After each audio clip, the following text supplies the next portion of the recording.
सखी सहेली के श्रोताओं को रजी मौसी का नमस्कार और छुटकी बहुरिया को बहुत सारा प्यार। मौसी नमस्कार और हमारे सभी श्रोताओं को भी छुटकी बहुरिया का बहुत सारा प्यार भरा नमस्कार। और हमारे पास तो हमारे श्रोताओं के जो संदेश हैं वो आने शुरू हो गए हैं कि भाई सखी सहेली में हमें बहुत सारी जानकारी मिलती है, बहुत सारी उपयोगी बातें बताई जाती हैं। तो भाई आज क्या क्या उपयोगी बातें? बिल्कुल मौसी, फेसबुक पे हमने बता ही दिया है। हाँ, पर फिर भी एक बार हम अपने कार्यक्रम की शुरुआत कर रहे हैं तो बता देते हैं कि दादी माँ के नुस्खे में आज हम बात करेंगे हरड़ की। जी हाँ, और गीत मंजरी में चंचलता पर बातें होंगी और गीत होंगे। बिल्कुल, और थोड़ा सा ये भी हो जाती है ना, आजकल चंचलता की बात आपने कही तो कुछ ज़रूरत से ज़्यादा जब चंचलता बढ़ जाती है तो हमारी परेशानी भी बढ़ जाती है ना। परेशानी तो बढ़ती है माँ बाप की, माँ पिता की, क्योंकि बच्चों की जो चंचलता होती ना वो कई बार बहुत प्यारी, बहुत अच्छी भी लगती है। हाँ। लेकिन कभी कभी वो बहुत, जिसे कहते हैं कि बाहर कहीं गए हुए हों और ऐसी कोई हरकत बच्चे कर जाते हैं या कह जाते हैं तो उससे थोड़े से एम्बैरेसमेंट भी हो जाती है। हाँ, और वही हमारी उलझन का कारण बन जाती है। और उलझन से याद आया मौसी कि कुछ और ऐसी चीज़ भी होती है अक्सर सड़कों पर जो हमारी उलझन बढ़ा देती है। बिल्कुल, देखो ना, गाड़ी में, स्कूटर में कहीं भी बैठे और पीछे से कोई जबरदस्ती बेवजह हॉर्न बजाते जा रहे हैं। क्या जरूरत है भाई वायु प्रदूषण इस तरह से फैलाने की? बिल्कुल, तो वो भी हमें परेशान करता है। हाँ, तो आज इन सारी बातों के बारे में बात करेंगे और शुरुआत हम नुस्खों से करते हैं, दादी माँ के नुस्खों से।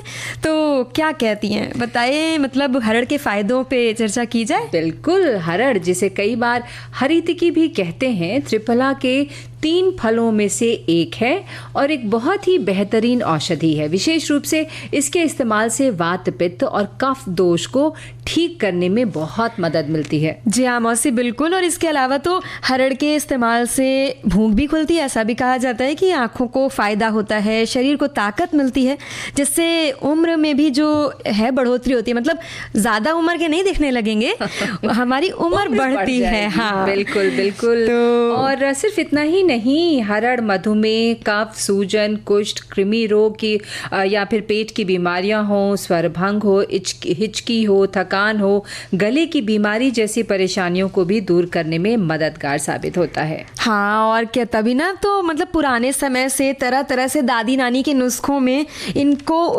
हरड़ को जो है या हरितिकी कहें, उसको उपाय के रूप में इसका बहुत ज़्यादा इस्तेमाल होता हुआ आया है ना।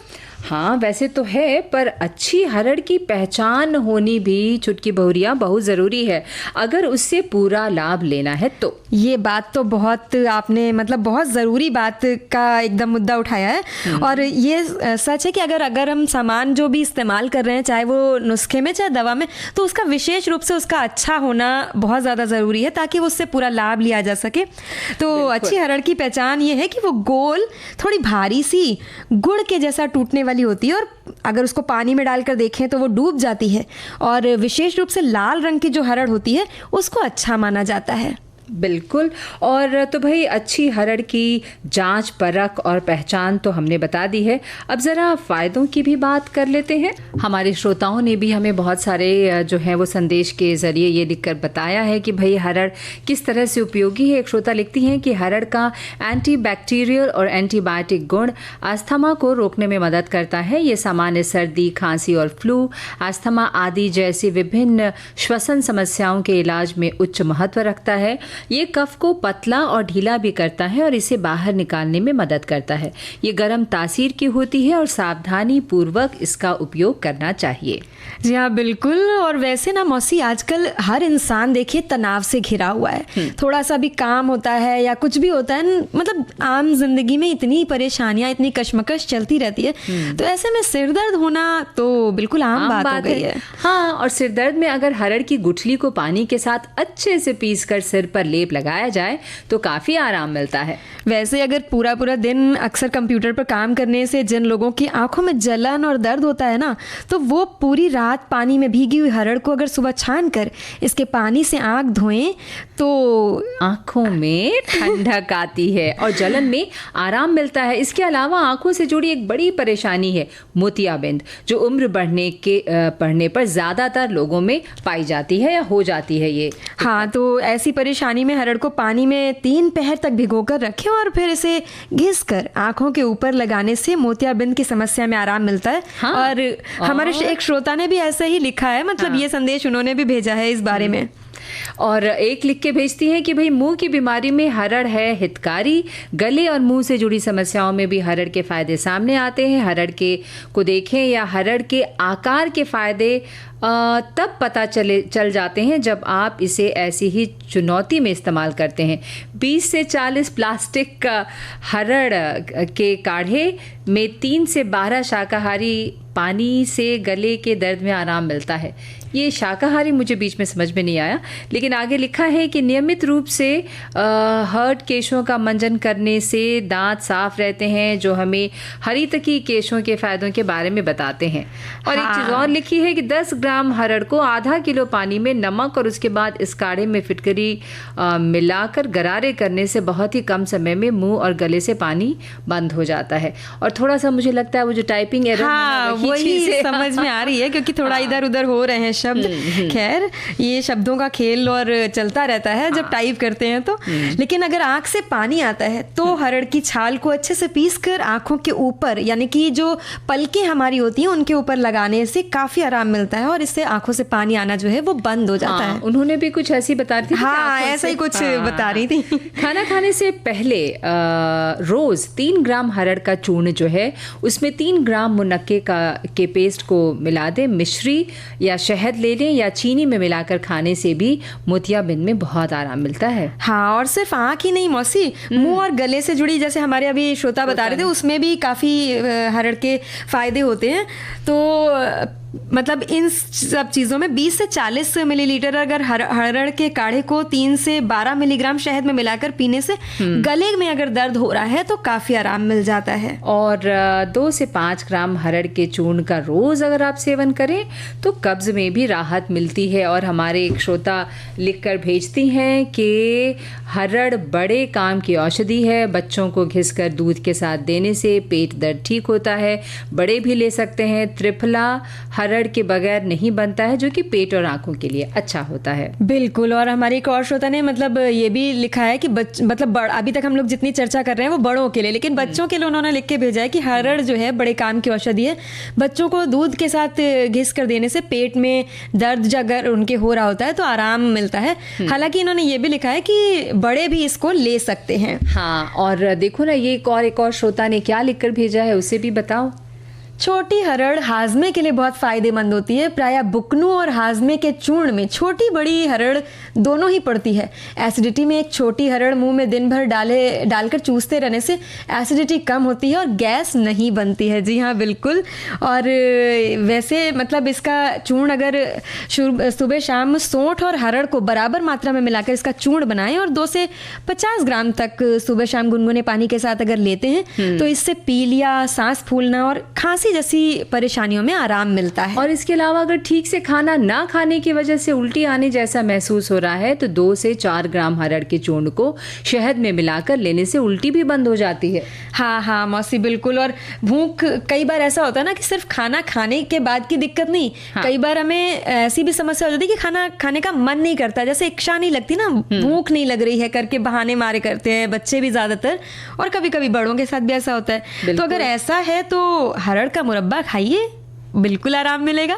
बिल्कुल। और जैसा हमने बताया कि भूख न लगने की दिक्कत है तो हरड़ का मुरब्बा तुमने बताया कि आप खाइए। और दस्त की परेशानी में भी हरड़ काम करती है। ऐसे में हरड़ का पिपली के 2 से 5 ग्राम चूर्ण को गुनगुने पानी के साथ लेने से फायदा मिलता है।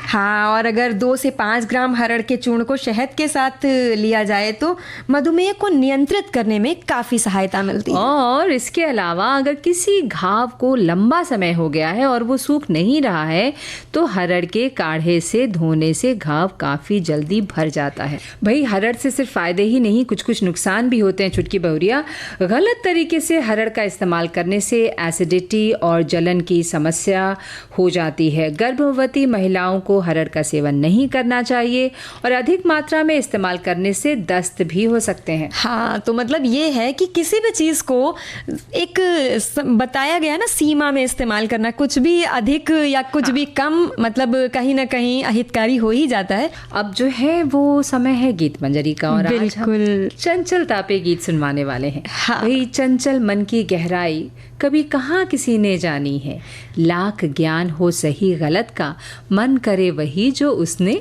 ठानी है। जी हाँ मौसी, बिल्कुल। चंचलता एक तरीके से समझा जाए तो गति की अधिकता है और गति जीवन का प्रमाण। जी हाँ, जहाँ जीवन है वहाँ गति है और चंचलता इसी गति की मात्रा का थोड़ा सा ज़्यादा हो जाना है। और हम सभी ये जानते हैं कि स्वभाव में, व्यक्तित्व में चंचलता तभी आती है जब कोई मन से चंचल होता है। हाँ हाँ, और मन की चंचलता कोई बुरी बात तो है नहीं।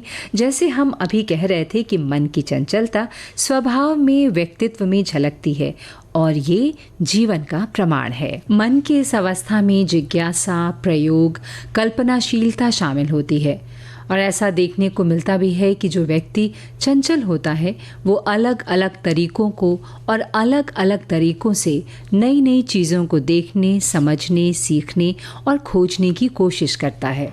चंचलता किसी परेशानी का हल निकालने में, अधिक बेहतर रास्ते और विचार खोजने में मदद करती है। जैसे अलग अलग तरीके के खेल, पहेलियाँ और रोल प्ले जैसी चंचल गतिविधियों में शामिल होने पर दिमाग थोड़ा ज़्यादा सक्रिय हो जाता है, ऐसा कहा जाता है। हमारी जो इंद्रियां हैं वो भी ज़्यादा सक्रिय होती हैं और वो अपनी क्रिएटिविटी, अपनी रचनात्मकता को ज़्यादा उभार कर सामने लाती हैं। इसके साथ ही चंचलता हमें आलोचना, असफलता या फिर फैसला लेने के डर पर काबू पाने में बहुत मदद करती है। बिल्कुल, और इसका सबसे ज़्यादा जो फ़ायदा होता है जब हम किसी के साथ काम कर रहे होते हैं तो ये चुलबुलापन, ये चंचलता समस्या सुलझाने के कौशल को बहुत बढ़ाती है। चुलबुला व्यक्तित्व, चंचल स्वभाव हमें हमारी टीम के सदस्यों के साथ संबंध, भरोसा और माहौल को हल्का रखने में बहुत मदद करता है। हाँ, और क्या, चुटकुले, कहानियाँ या कोई खेल या मज़ेदार बातें करके माहौल को सकारात्मक और सहायक बनाने में बहुत मदद मिलती है। बीच बीच में काम के वक्त में हंसी मजाक और चंचलता का इस्तेमाल समझदारी से करके हम खुद को या दूसरों को बहुत गंभीरता से लेने से बच सकते हैं। चंचलता प्रेरणा, जुड़ाव और आनंद के साथ साथ मानसिक लचीलेपन, रचनात्मकता और नवीनता में सुधार करने में भी बहुत मददगार होती है। एक बहुत ही सुंदर सा संदेश हमारे श्रोता ने भेजा है। चंचल मन उड़ता पुरजोर पवन में, अरमानों के पंख लिए नील गगन में, कभी विश्वासों की डोर बांध जाता, आशाओं की डगर को जाता, व्याकुल मन दर्पण बन जाता, दुविधा सारी पल में छू कर जाता, कभी उलझता कभी सुलझता, क्षण भर में कितना इठलाता, पल भर में जाने कितनी सैर को जाता, चंचल मन उड़ता पुरजोर पवन में, अरमानों के पंख लिए नील गगन में। बिल्कुल मौसी, और हमारे एक श्रोता ने भी ऐसे ही लिखा है कि चंचल मन क्यों चंचल है, क्यों भटकता है दर बदर, क्यों एक पल भी तुझे चैन नहीं, क्यों करता है हर पल हलचल, ए मन तू क्यों चंचल है, क्यों तुझे एक पल भी चैन नहीं। चुटकी बोरिया एक हमारे श्रोता बस एक लाइन का संदेश भेजा है कि मन बड़ा चंचल होता है, पल भर में बदल जाता है ना। बिल्कुल। तो ऐसे ही लोगों के लिए शायद वो गीत लिखा गया होगा, मन रे तू काहे न धीर। हाँ, और बदल जाता है। तो अब हम अपने नए विषय पर बदल कर के विषय आते हैं कि ज़िद्दी बच्चों के बारे में बात करनी है। मतलब कैसे थोड़ा सा ये उलझन, तो वाकई हमारे श्रोताओं ने भी बहुत सारी बातें बोली हैं, कितनी उलझने बढ़ा देते हैं बच्चे कभी कभी। बिल्कुल बिल्कुल। और देखो ना, एक श्रोता हालांकि अलग सा संदेश भेजा है। कभी आवाज़ में कशिश थी, कभी नज़रों में नशा था, तुझे सुनने की जुस्तजू हो रही है ऐसे, मेरी धड़कने तेरी आवाज़ की मोहताज हो जैसे। अब ये इन्होंने किस परिप्रेक्ष्य में लिखा है, लेकिन बहरहाल हमसे जुड़ने के लिए बहुत बहुत शुक्रिया। हाँ। तो भाई बढ़ते बच्चों के माता पिता अक्सर ये शिकायत करते हैं कि उनका बच्चा आजकल थोड़ा बदतमीजी करता है, बात बात पर जिद करता है, समझ नहीं आता क्या करें, कैसे उसकी आदतों को सुधारें। बात तो बिल्कुल सही है मौसी की, मतलब माता पिता को बड़ी मशक्कत करनी पड़ती है कभी कभी तो दूसरों के सामने या कभी सड़क पर, बाजार वगैरह में जब ऐसे बच्चा जिद करने लगता है किसी चीज़ को, कई बार तो मतलब ऐसा हो जाता है अरे ज़मीन पर ही लेट जाता है, वरना पकड़ के कपड़े खींचने लगता है, तो बड़ी असहज स्थिति हो जाती है। बिल्कुल बिल्कुल। और ऐसे में जब गुस्सा आता है तो माँ बाप या तो डांटते हैं या कभी कभी तो बस पिटाई कर देते हैं, जो बिल्कुल नहीं करनी चाहिए। हाँ, और हालत ऐसी हो जाती है, क्या करें, फिर स्थिति और भी बिगड़ जाती है, क्योंकि सामने देखने वाले तो ऐसे देखेंगे जैसे कि माता पिता कितने ही जालिम हैं, कितने क्रूर हैं, और समझाने भी लगते हैं, कई बार तो परवरिश तक पर सवाल उठ जाते हैं मौसी। बिल्कुल। देखो ना, हमारे एक श्रोता लिखकर भेजते हैं कि शायद हम लोग जब बच्चे हुआ करते थे तो जिद करने की ना तो आदत ही थी और न ही परमिशन। अगर माता पिता ने किसी बात को मना कर दिया तो दोबारा कहने की ही हिम्मत नहीं होती थी। जिद करना तो बहुत दूर की बात, पर आजकल के बच्चे बहुत जिद्दी होते जा रहे हैं। उसका कारण शायद उनकी अनावश्यक बातों को या ज़रूरतों को भी माता पिता द्वारा अपने स्टेटस को ऊंचा दिखाने के चक्कर में पूरी की जा रही है, जिससे अगर उनकी कोई इच्छा आसानी से पूरी नहीं होती तो जिद करके पूरी करवा लेते हैं, जो कि उनके लिए ठीक नहीं है। अच्छा, मैं इनसे ज़रूर पूछना चाहूँगी, आपने कभी जिद नहीं की?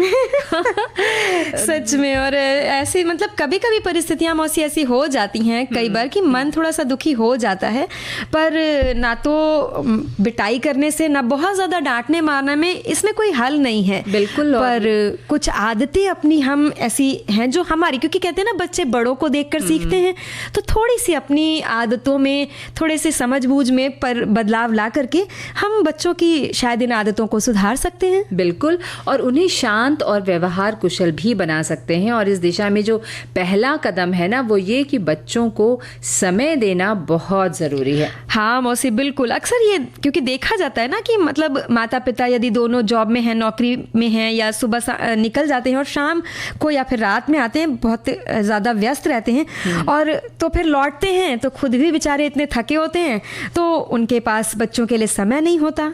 बिल्कुल। और कभी समय हुआ भी तो वो फ़ोन या टीवी में व्यस्त हो जाते हैं, या और भी किसी तरह की कोई कमिटमेंट है उसमें लग जाते हैं। अब ये बेचारे बच्चे क्या करें? तो बिल्कुल, और बच्चे वही करते हैं जो अपने माता पिता को करते हुए देखते हैं। देखा देखी बच्चे भी टीवी और फ़ोन के आदी हो जाते हैं, जिसकी वजह से उनकी पढ़ाई, खेलकूद, शारीरिक और मानसिक क्षमता पर काफ़ी प्रभाव पड़ता है।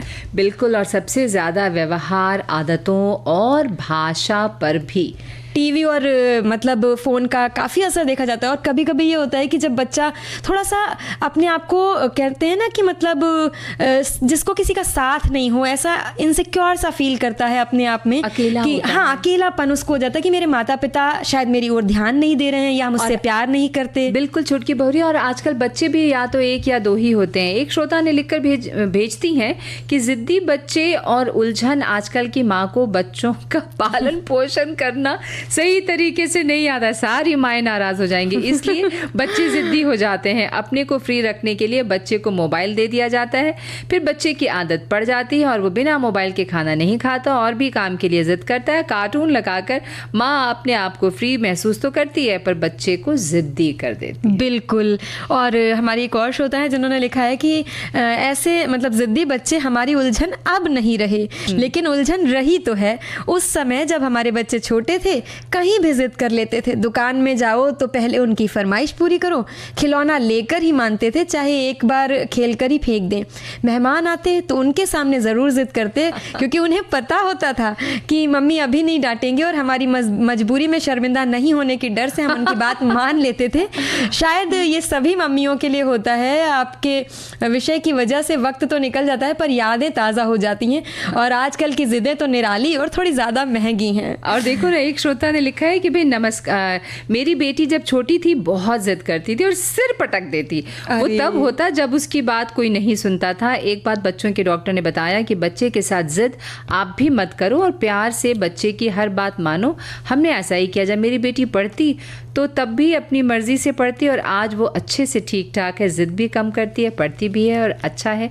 हम सब खुश हैं। बिल्कुल मौसी, और यही चीज़ है ना कि बच्चों को ज़बरदस्ती, मतलब क्योंकि मन कोमल होता है और उनको बहुत एकदम क्रूरता के साथ या बहुत कठोर होकर उनसे कोई काम नहीं कराया जा सकता।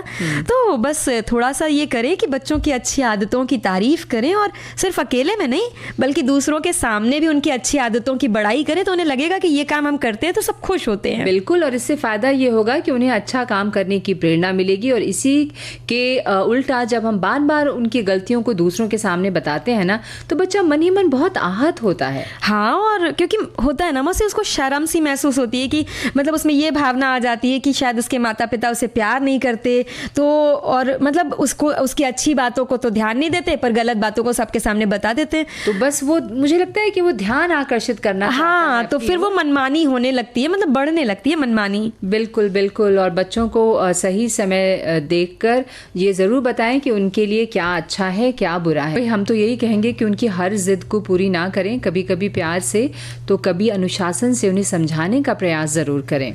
बिल्कुल मौसी, क्योंकि ऐसा करने से ना वो सही से दिशा चुन पाएंगे और उनकी जो बातें हैं वो हम भी समझ पाएंगे और वो उनको भी समझा पाएंगे। और ऐसे के साथ साथ थोड़ा सा बच्चों को क्रिएटिव कामों में लगाया जाए तो इससे वो कुछ ना तो कुछ नया सीखने की कोशिश भी करेंगे और उनमें सकारात्मकता की तरफ बढ़ाव मिलेगा, मतलब उनके व्यवहार में भी सुधार आएगा। हाँ। एक बड़ा अजीब सा मैसेज हमारी एक श्रोता लिखती हैं कि कुछ लोग कहते हैं कि बच्चा बेहद जिद्दी हो गया है कि संभालना मुश्किल है। मेरे पड़ोसी कभी कभी अपने बाइक का हॉर्न बजाने लगते हैं कि हमें पूछना पड़ता है कि क्यों बजा रहे हैं, तो कहते हैं कि पोता जिद कर रहा है इसलिए।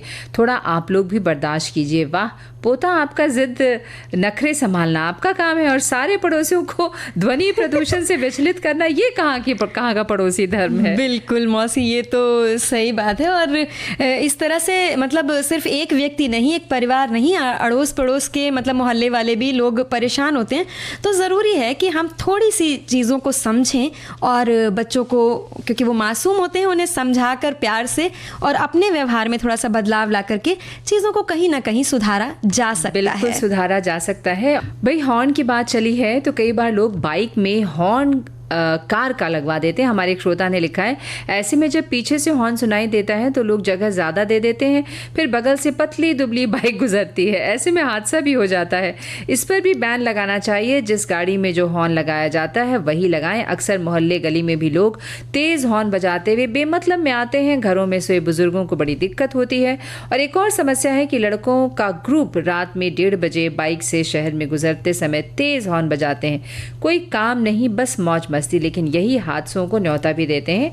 रेडियो सबसे अच्छा माध्यम है कि लोग समझें कि ऐसा नहीं करें जो हम कर रहे हैं। बिल्कुल बिल्कुल, हम बात कर रहे हैं इसी बारे में। और जो बात अभी हमारे श्रोता ने बोली कि मतलब लड़कों का ग्रुप, जैसे उन्होंने बोला कि तो आजकल ना मौसी देखा है कि अलग अलग तरीके की आवाज़ें लगवाते हैं लोग हॉर्न में, जो भटकाव पैदा करती हैं। अलग अलग गानों के हॉर्न वो इतनी तेज़ी से मतलब बजते हैं कि उनके जो शोर होता है उनका वो बहुत विचलित कर जाता है कभी कभी। और सिग्नल पर किसी गाड़ी के 2-4 सेकंड्स आगे बढ़ने में भी देरी होने पर अधीरता दिखाने लगते हैं और हॉर्न बजाना शुरू कर देते हैं। वायु प्रदूषण क्यों बढ़ाना? आप समझिए कि अगर सिग्नल पर कोई सड़क पर खड़े होने के लिए तो गाड़ी लेकर नहीं ना खड़ा है, कोई हो सकता है कोई समस्या हो गई, उसकी गाड़ी शुरू ना हो रही हो, सिग्नल पर उसने बंद किया हो, तो ऐसी चीजें भी आ जाती हैं। और कई बार तो नई गाड़ी लेते हैं ना जो लोग, वो लोग जबरदस्त ज़बरदस्ती अलग तरीके का हॉर्न लगवाते हैं, और फिर चाहे वो सन्नाटे वाली गली से जा रहे हो, चाहे ऐसी जगहों पर जा रहे हो, तो एक गली में हॉर्न बजाएंगे 3 गली तक सुनाई देगा। तो थोड़ा सा कोशिश करनी चाहिए कि इतना भी मतलब शो ऑफ करना या टशन दिखाना किस लिए। और यातायात नियम का अगर आप पालन करेंगे तो इसकी तो ज़रूरत ही नहीं पड़ेगी। भाई सामने वाली गाड़ी में कोई बीमार बैठा है, किसी के सर में दर्द है, आप लगातार हॉर्न बजाते जा रहे हैं। बिल्कुल। और हमारे एक श्रोता हैं, उन्होंने ये लिखा है कि बगैर ज़रूरत के हॉर्न नहीं बजाना चाहिए। अगर रास्ता साफ है, सड़क पर ज़्यादा भीड़ भाड़ नहीं है, तो धीरे से देखकर निकल जाएं। बेमतलब हॉर्न बजाने से बहुत शोर होता है, पशु पक्षी भी डर कर इधर उधर भागते हैं, जिससे एक्सीडेंट भी हो सकता है। कभी कोई मरीज़ किसी गाड़ी में होता है तो वो भी परेशान होता है। और विदेशों में तो मैंने देखा है कि सड़कों पर ढेरों गाड़ियाँ चलती हैं, पर हॉर्न का कोई शोर नहीं होता, बस कार के पहियों की आवाज़ होती है। और कहीं कहीं तो विदेशों में ये भी है ना कि मतलब हॉर्न जबरदस्ती बजाना सामने वाले का अपमान करना माना जाता है। बिल्कुल। हमारे एक श्रोता ने लिखा है कि अब वाहन में हॉर्न लगा है तो बजाने के लिए ही लगा है ना, लेकिन आगे लिखा है उन्होंने कि आज के युवा अपने वाहनों में तेज और कर्कश हॉर्न लगवाते हैं, जिसकी वजह से ध्वनि प्रदूषण होता है। सड़क पर पैदल चलने वाले व्यक्ति चौंक कर अपना संतुलन खो देते हैं, जिसकी बात तुमने अभी की थी छुटकी बहुरिया, जिससे वे दुर्घटना का शिकार भी हो सकते हैं। बेहतर है जहां बहुत ज़रूरी है तभी हॉर्न बजाया जाए। नाहक हॉर्न बजाने से कुछ नहीं होने वाला, सामने वाले की मर्जी भी तो कोई चीज़ है।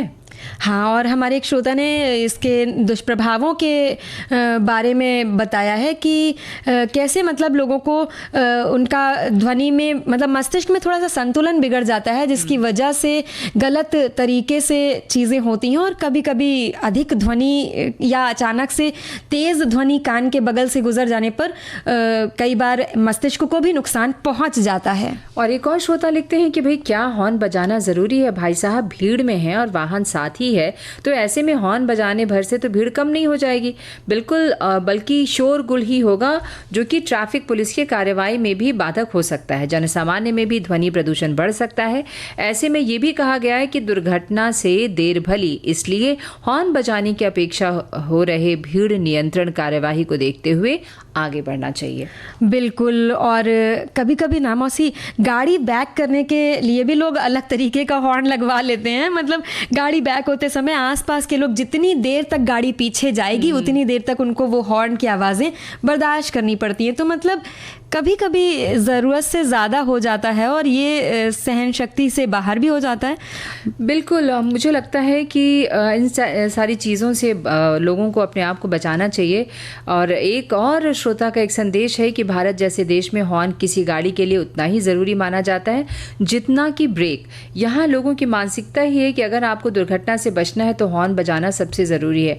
शायद इसीलिए यहाँ लोग गाड़ी चलाना बाद में सीखते हैं, लेकिन हॉर्न बजाना पहले। एक रिपोर्ट का जिक्र किया है इन्होंने कि भारत के बड़े महानगरों में होने वाले ध्वनि प्रदूषण से 60-70% गाड़ियों के हॉर्न की वजह से होता है।